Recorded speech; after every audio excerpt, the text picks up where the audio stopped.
My man. It's gonna be a good day, I can tell already. Already. I mean, it can't get any worse.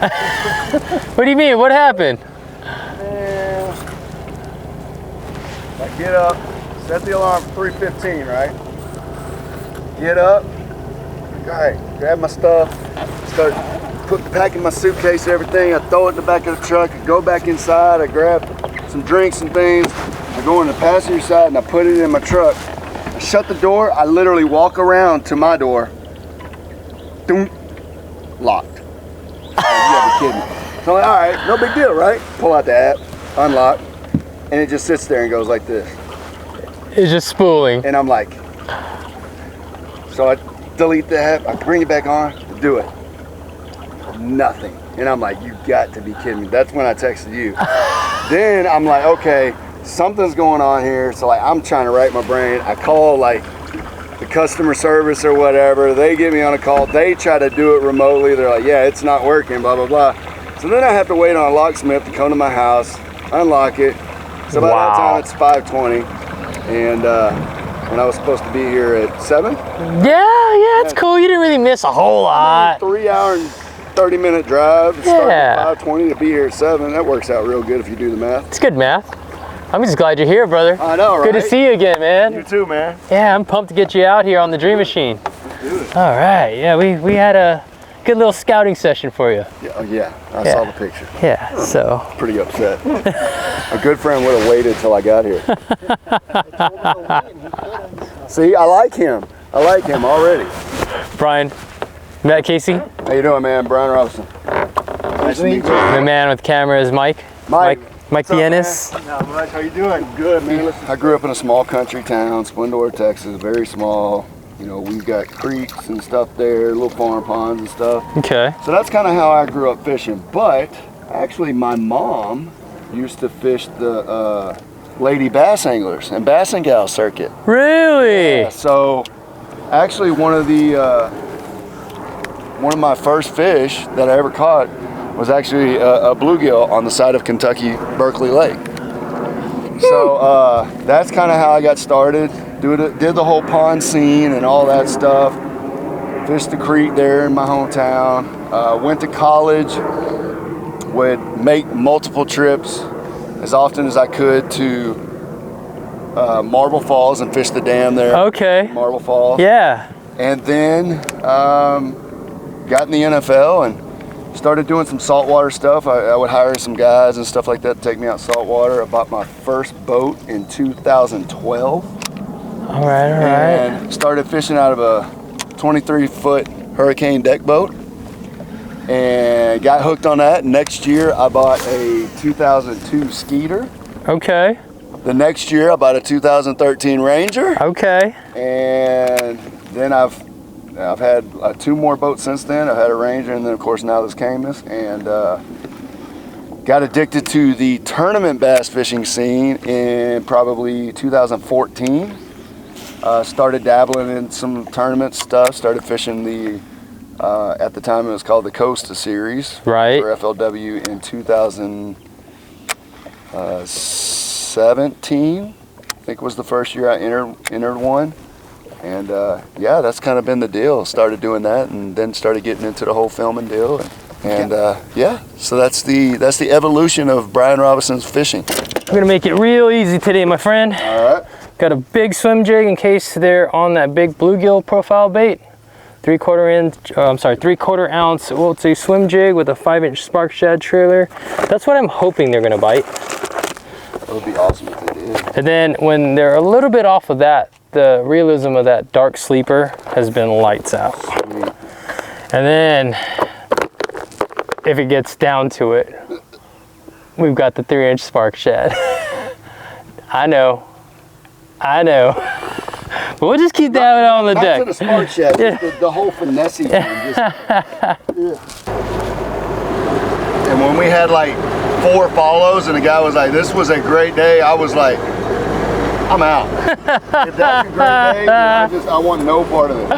Oh man, yeah, those musky guys are trophy anglers, man. They're just as sick in the head as a big largemouth guy.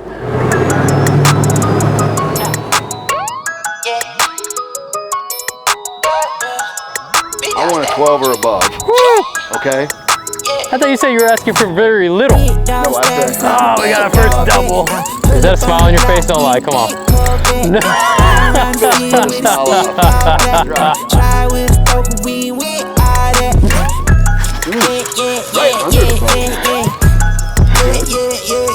That'll get rid of that other. Yeah. Right hand's going back. What was that? Close to the boat on that rock pile. Yeah, how's that one? Back on track, kinda. Oh, Get one? that's a bass. Alright. What about this? Hey! Look at this. Here.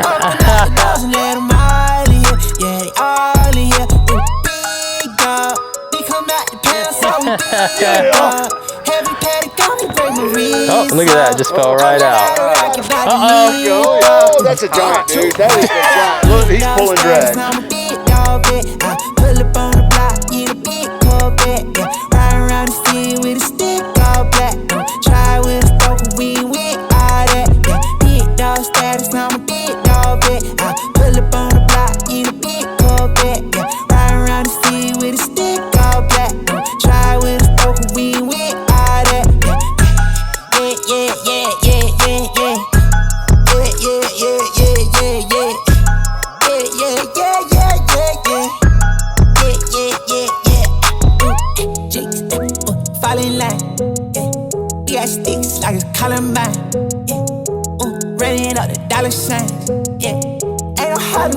Hollow cans, bring up like the Taliban. That's my paper, don't you bother mine. Heavy paddock on me, break my wrist off. Lift off. I got big dog status, I'm a big dog vet. I pull up on the block in a big Corvette. Ride around the city with a stick all black. Try with a poker, we ain't with all that. Big dog status, I'm a big dog vet. I pull up on the block in a big Corvette. Ride around the city with a stick all black. Try with a poker, we ain't with all that.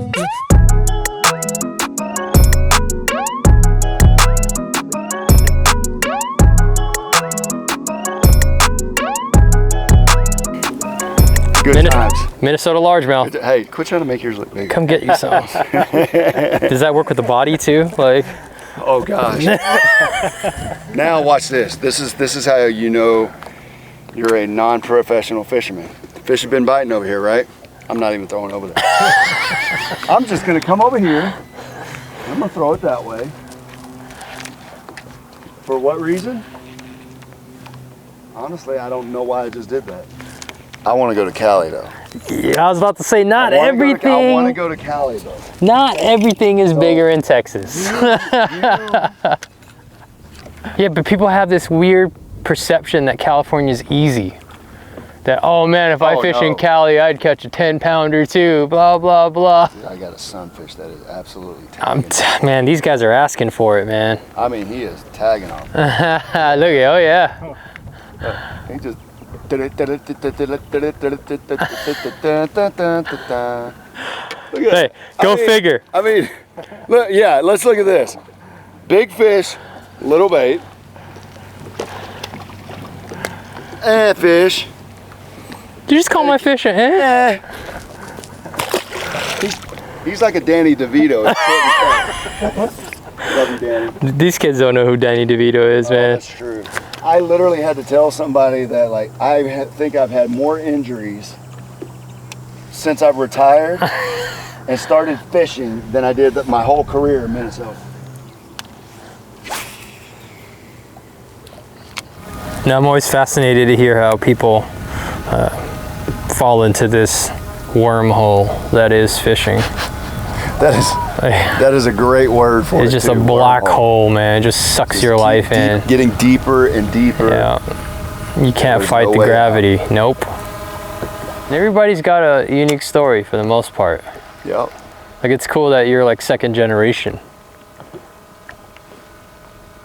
Nobody in my family fished at all. Wow, really? Yeah. I just kind of randomly picked it up as a 10-year-old. Bored at the park on a family outing.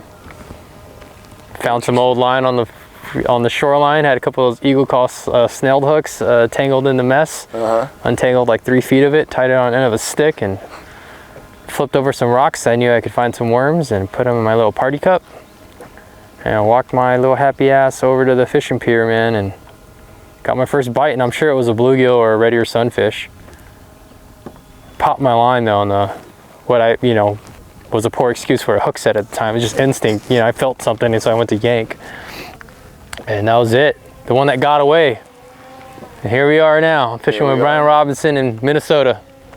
Yeah. Okay. My man. Number 1 on board. Skunk's out of the boat. That looked like a big fish up until I panned out. Well, here, let's make it big again. I was yo-yoing that, Chad. Yep, that's been the deal. That has been the deal. All right, hopefully that fired up the school. So what made you want to like journey into the filmmaking and YouTube world? Well, honestly and truly, one reason and one reason only. And it'll kind of sound cliche, but I think it's a little bit different reason than for a lot of people. I spent 11 years, my whole career here in Minnesota, playing with the Vikings, and I wanted to give the fans that supported me so much during that time, because I did when I was up here, man. I got out, I met people. I wasn't that reclusive. You were part of the community. Yeah, I tried to meet everyone I could, and I tried to enjoy the state for what it offers. And so for me, it was an opportunity for me to be able to go out and show people a different side of me, show people what really makes me tick. Not Brian Robison, the football player, but me as the individual of just how I go about my daily life, Okay. So it was an opportunity for me to just let the fans, follow along post-career. Cool. You ever find yourself,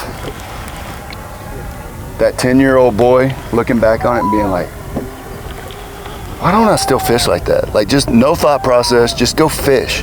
Instinct, just. I do, man. Like, I feel like every year I catch less and less fish because I overthink things. See, I've definitely hit that point in my evolution as an angler. And that's why you'll see me losing my mind whacking sunfish on Instagram Live. Confidence booster. Yeah, it just brings you back. It does. All right, it's like the truest form of what we do. Oh. He thudded it too. And the good thing is you set left, I set right, so we're good. Yeah. There we go. That might be a better one. Oh yeah.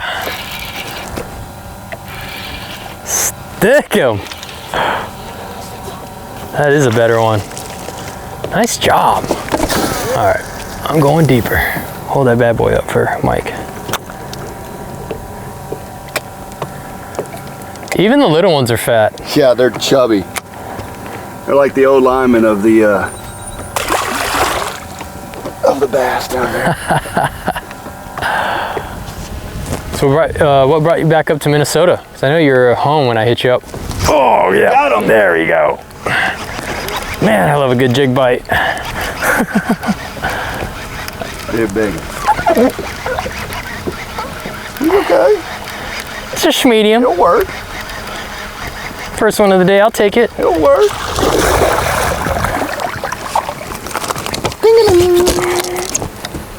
All right. Sweet. You ate it the right way. Thunk. Look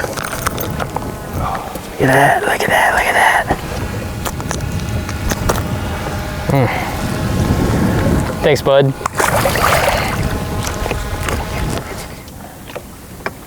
Dude, your rig looks sick, man. You like it? I've always been a purple fan.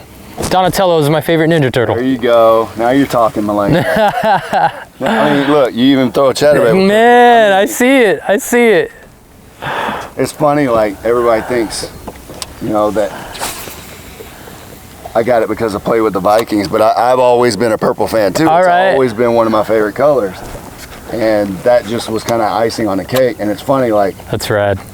the little things in life, like, for example, my daughter years ago, she goes, what's your favorite color?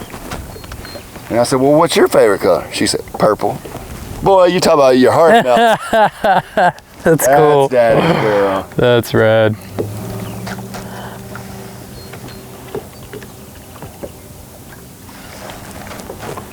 Purple's one of those colors too, like you can't overdo it though. True. You know, you can't come out here in a all purple sun hoodie. Or can you? Or can you? If you catch enough fish, you can pretty much do whatever you want. Yeah, exactly. You might even be able to get away with chartreuse shorts. No, I don't know. That's pushing it too far. At that point, you just become one of those guys that are just talked about at the ramp. Look, there he is. How tall are you? I'm 6'3" and an eighth. At least that's what I was at the combine. I'm 6'3" and an eighth. I think I've grown 2 inches since then. That's the biggest table rock shad I've ever seen. I think for me right now, it's just about the competition. Like it's about, you know, getting myself with great fishermen and just seeing how I stack up. You know, and my deal is, you know, after spending all the years that I've spent playing football and in the NFL, I've spent a lot of time away from my family. Right. You know, and so for me, it's like, if I qualify for something, you know, like the elites or, you know, through FLW or Major League Fishing, any of those deals, like, we'll circle the wagons when we get to that point. Yep. Oh. Sunfish. We'll circle the wagons when we get to that point. Gotcha. But, you know, and the other thing is too, like, I have money, right? I've made money in the NFL, right? But at the end of the day, like, it still comes down to dollars and cents, no matter how you look at it. Absolutely. Just because I made a lot of money doesn't mean that I'm just gonna go blow my money either. Like, I worked hard for that money. And so, like, sponsors are a big deal in this game. And right. So, like, if it came down to it and I was able to qualify for one and I had sponsors on board, I'd make a go of it. Okay. But, or maybe I'd make a go. Obviously, it'd be a talk with my family, but it'd be something that I would consider. But for me, more so, I just enjoy going out. I enjoy the competition, and I enjoy just, you know, kind of doing what we're doing today, which is come out on a lake and just go fishing. Just have fun. Yeah. My wife, she runs her own horse breeding business.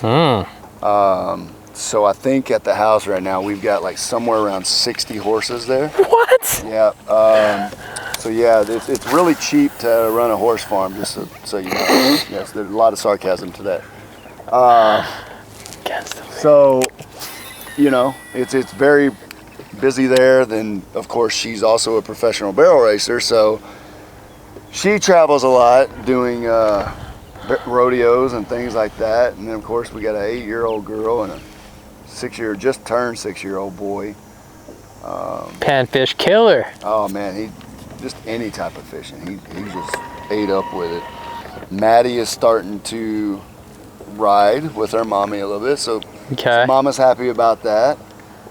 And then of course I got the whole deal going on with Tackle Addict. I got, you know, the family life going on. I've also got, we bought a new ranch last year, so that's, you know, gave us more land, but also more work to do.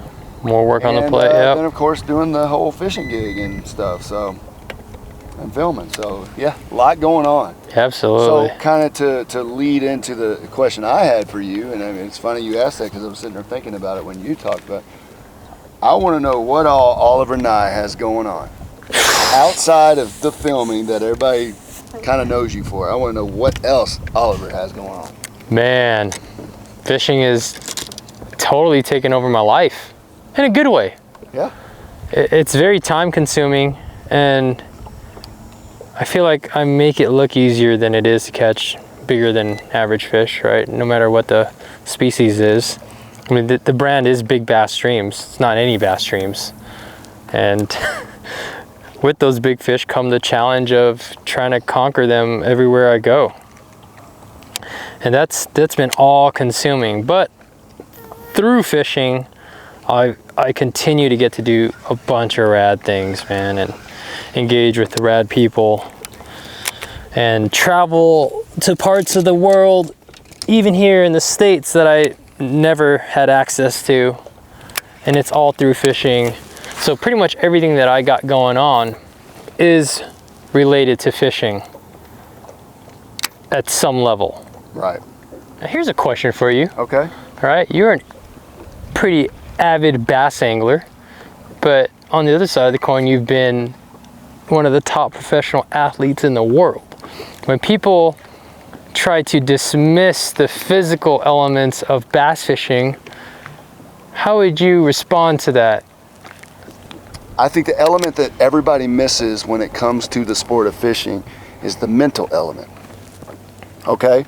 Because I will say this, hands down, like what I prided myself on playing in the NFL was not necessarily physically beating a guy, but mentally beating a guy, mentally wearing him down, because at the end of the day, I'm gonna watch as much film as I possibly can so I know this guy better than he knows himself. Like I know what's coming in the fourth quarter. I know how he's gonna bluff, things like that.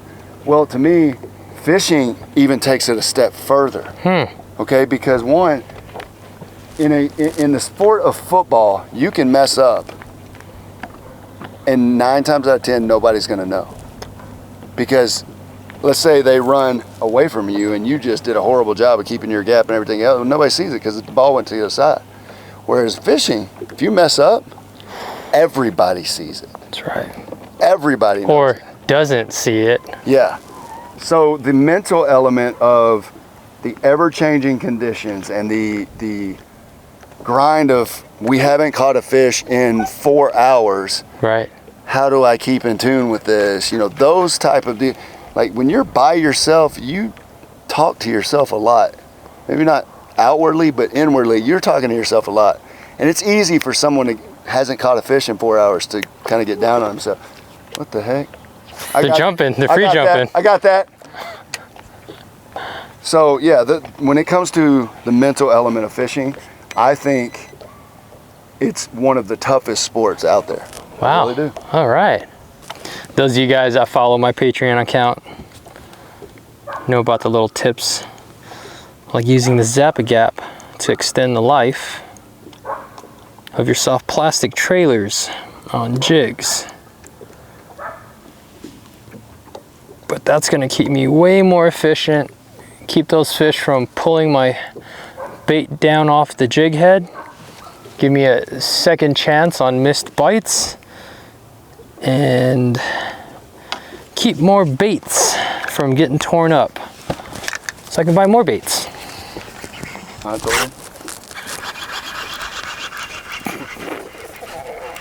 I just sit here fishing, hoping that one day Bill Dance is gonna watch one of my videos. That was a good one. That was our ender. That was the closer, man. Dang it. What do you guys think, man? You guys think this guy's worth a follow on his YouTube channel? I'd watch it. Subscribe, turn those notifications on. And do that. I think this is a good way to wrap this up, man. I think so too. Double header. Cheers. Cheers, brother. Actually, a triple header. Look at that. Oh, look at that. Camera boat's got one. Hey, make sure we get our bass closer to the camera. Yeah. That's a good one, dude. Check that out. So if you guys enjoyed yourselves today, my man Brian Robinson, Casey Ellert, I'm Oliver Nye. Subscribe to the channel, subscribe to the channel, subscribe to the channel. We're out. Appreciate y'all.